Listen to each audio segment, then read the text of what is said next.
Magandang araw mga kaibigan.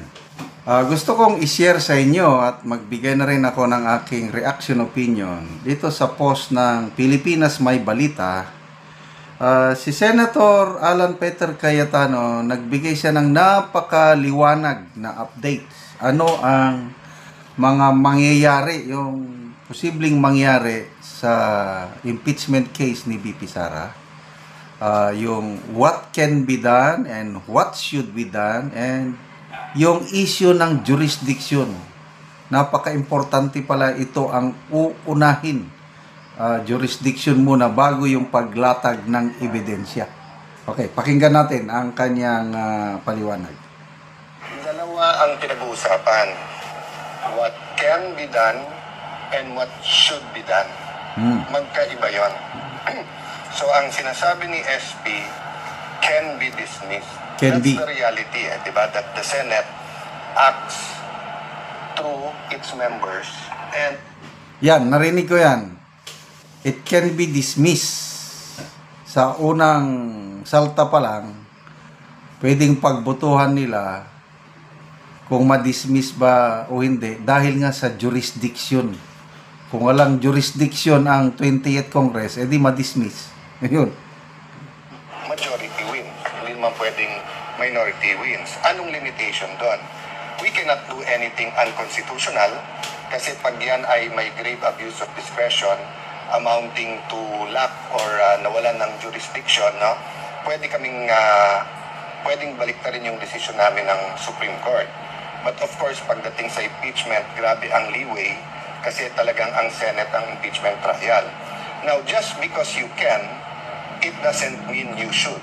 Diba? So, kung diabetic ka, just because you can eat leche plan, ube, cakes, it doesn't mean you should.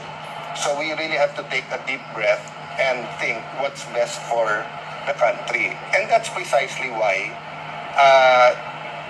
we agreed and I moved na yung suggestion ni Senator Bongo ay yun ang gawin, which is ibalik muna, whether we call it remand, return, or ibalik muna sa House, because ang magiging botohan sana nung araw na yon ay to dismiss. And kung na-dismiss during that time, what would be next? De pagdating nung bagong 12 senador, back to zero kami. But ngayon na ibinalik, so one, mahihimay natin yung issue that did they or did they not violate the Constitution in terms of one impeachment lang in a year. Diba? Secondly, obvious naman yung diba? Pagka nag-appoint sila ng bagong prosecutor, dumating sila, di interesado pa sila. Kung hindi sila dumating sa korte, hindi na sila interesado. Pero hindi mo pwedeng sabihin yan from the 19th Congress, sa 20th Congress. And then ganun din, hindi pa natin masabi kung ano ang magiging botohan ng 24 kasi may 12 kang bago. So right now, ang lahat ng lumalabas ay yung mga individual opinions. So yun nga, may I caution, lalo yung mga law professors, mga legal luminaries natin, huwag natin lituhin ang tao sa what we can and what we should. Can you assure the public na maipapalatag niyo yung ebidensya? Kasi yung fear ngayon, sir, is that baka mangyari na pagka-convene, ma-dismiss agad. Kasi it's something na option ng defense, sir, di ba? Pwede lang ilatag and then you will vote. And then, ang thinking is, sir, possible na pag nagkaroon ng majority vote, ma-dismiss agad? Or can you assure us na well, doon nga kasi because of yung what we should, nalito nung ibang legal luminaries ang publiko na ang uunahin ay yung ebidensya. Ang uunahin mo parati ay jurisdiction. Correct. Ano ba ang basihan ni Senator Bato nung sinabi niyang i-dismiss? Kasi daw unconstitutional kasi more than one impeachment filed in a year. So kahit saan korte, bago mo ipalatag yung ebidensya, titignan mo muna may jurisdiction ba yung korte na yan o hindi. So I can... Okay, kuhan ko lang jurisdiction. Example, yung may special case, yung tax evasion cases. Ang alam ko nito, mayroong Court of Tax Appeals, mga ganun. So, kung tungkol sa tax ang pinag-uusapan, doon ka sa Court of Tax Appeals, hindi doon sa mga regular court. Yan ang naintindihan ko sa jurisdiction. Kaya uunahin talaga ang jurisdiction. Kung may jurisdiction, ang 28th Congress, ayun na, ilalatag ng ebidensya, makakapanood na tayo ng bloodbath.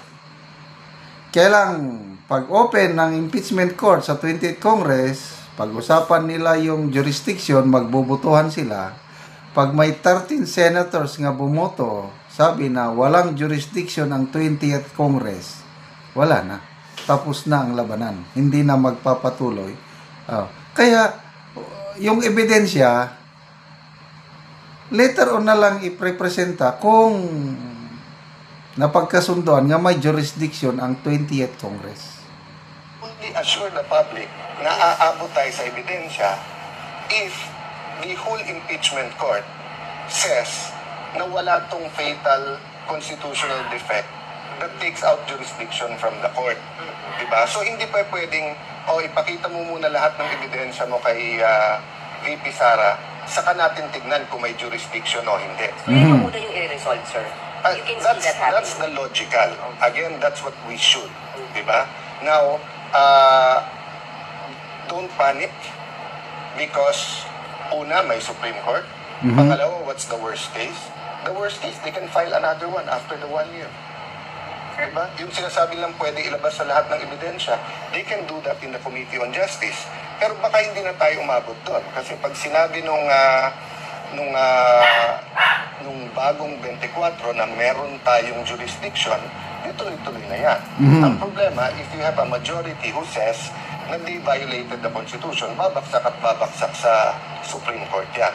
So I'm not telling you what will happen. I'm not telling you yung stand ko. What I'm telling you is the possibilities. That's just the reality. Diba? Galing ng pagkapaliwanag. Magbasa tayo sa mga comments. Dalawa ang pinag-uusapan. What? Dali. Nasa naman to? Magbasa ako sa mga comments.